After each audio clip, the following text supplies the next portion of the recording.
Ipapakita ko sa inyo kung sino-sino yung mga senador. Ito yung mga ano. Ayan. 13 na senador ang co-author sa ABS-CBN franchise bill. So 13. Diba 24 sila, yung isa nakakulong.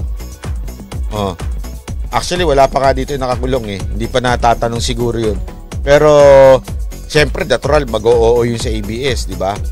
Tinan nyo, sino ito mga to? Si Recto. Ako frustrated ako kay Zubiri Hanga pa naman ako niya kay Zubiri. Ewan ko bakit ganyan yan. Bakit nandyan? Si Drilon, ma-expected mo na yan. Si Lacson, expected na yan. Si Angara, expected na yan. Si Binay, si Gatchalian, si Gordon. Si Lito Lapid, natural. Lito Lapid ba naman? Meron niyang ano eh. Diba kung hindi nga dyan sa probinsyano, isipin nyo ito, walang biro ito. Ang tagal na nawala ni Lito Lapid sa eksena. Sa Senado, sa politika, sa pag-aartista.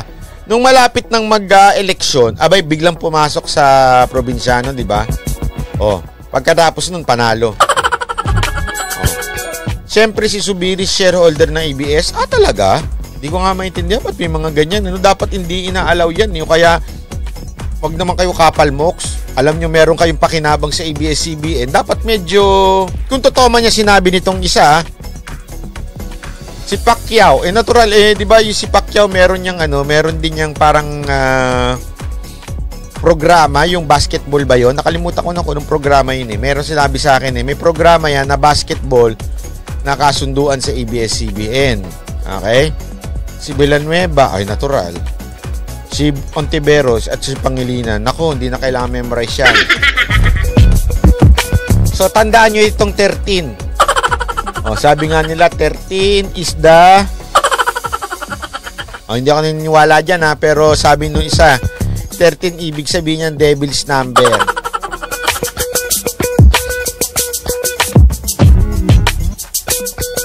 Pirma pa din naman ni PRR din kailangan bago. Yan siguro yung palusot niya, yung thinking pugok, hindi, si Presidente ba rin ang magpa-final say niyan?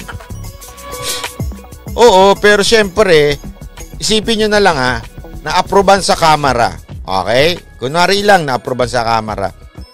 Na punta dyan sa Senado. Sure shot na yan. Pasok sa banga na yan sa Senado.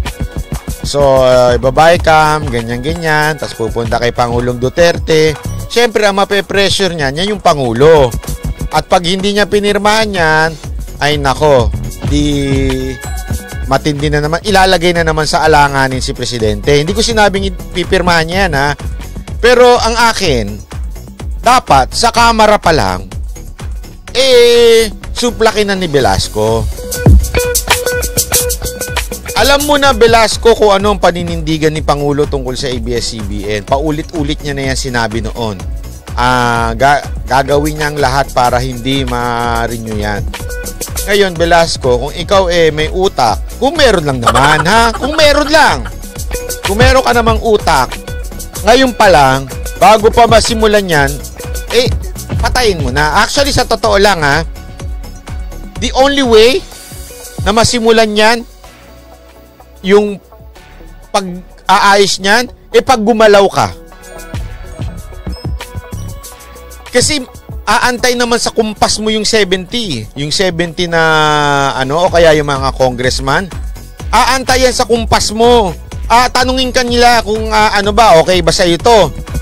Ngayon, kung sinabi mong hindi okay, hindi gagalaw yan.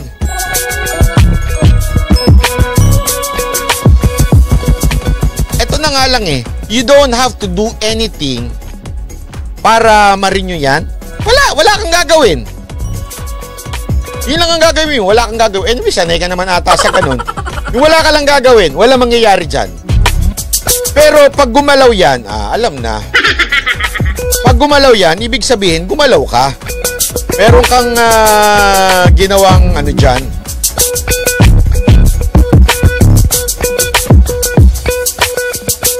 Ganun lang kasimple yan Kasi yung mga congressman dyan, sabihin na natin independent kuno yan. Huwag na tayo maglokohan. Magpaututan pa tayo na congressman, independent sila sa isa't isa. Hindi. Nakadepende pa rin yan doon sa leadership. Kung sino speaker. Pag sinabi niyang, ito tandaan niyo na lagi huwag tayo magpapakatanga. Huwag na tayo magpapakagalibol sa sinasabi na, hindi, independent ka. Utot nyo. Kung gusto ninyo, matatapos yan. Kung ayaw ninyo, katulad yung nangyari last year. Ganun lang kasimple yun. Di ba? Nilaro yan eh. Kung maalala ninyo, ito para sa kaalaman nyo, ibabalik ko lang kayo. Nilaro yan ni Cayetano noon eh. Sinabi niya hindi, tapos nagalit yung tao. Just to be fair, sige, bibigyan namin kayo ng temporary. Diba? Pero nagalit pa rin yung iba. Bakit? Sinasabi nila, ba't binigyan ng temporary? At saka bakit binigyan ng ang ibig sabihin niyan, hindi pa rin tutuloy. Kasi nga sinasabi ni Cayetano noon, unahin muna yung iba bago ito. Okay? Diba? Tumahimik yun. Ang tagal ng tahimik noon. Hindi alam kung anong gagawin. Tapos, bigla siyang pumayag. O sige! Go! Nung nag-go, ano nangyari? Hindi na bigyan ng Ibig sabihin, may ginawang plano sa likod noon. Bago ikinasa yung pagdinig, meron ng, alam nyo, meron ng alam. Alam na nila kung anong gagawin, nakapag-research na maayos itong mga itong sila Marcoleta, sila Defensor, nakapag-research na. Hindi binigla noon, dinelay lang niya. Okay? At hindi nabigyan. Alam na ibig sabihin noon. Kasi remember, okay? Para naman yan hindi mabigyan noon, hindi lang naman nakadepende yan doon sa mga magagaling natin, sila Defensor, Remulla, sila Marcoleta. Hindi lang naman nakadepende yan dyan eh. Boboto pa rin yung 70. Boboto pa rin yung ilan. Actually, hindi lang sila 70. 70 plus. Boboto pa rin yan. So, kailangan, mag-aantay yan sa kumpas ng speaker. So, sa madaling salita, sa totoo nga, pahiya nga si Tamiming Pinoy dyan eh. Kasi di ba sinabi niya, bibigyan ni Cayetano yung bibigyan. Amimi nga siya dyan eh. Bakit? Wala. Di ba? Anong sinabi natin noon? Antay kasi kayo. Alam mo, hindi lang ako malayang makakapagsalita, pero sinasabi ko lang, antay lang kayo. Ano ang nangyari? Hindi nabigyan. Kasi, yun ang gusto ni Presidente. Sumunod si Speaker, hindi nabigyan. Kaya nga ngayon, magkakaalaman. Pag itong ABS-CBN nakalusot sa kamera, merong hindi sumunod. Ang nakakatakot ito, is it possible na posible ba yan na labanan nila si Pangulong Duterte? Posible. Alam nyo, ito starting October, tignan nyo, itaga nyo na yan. Starting this year, simula na nagkakalasan niya kay Presidente.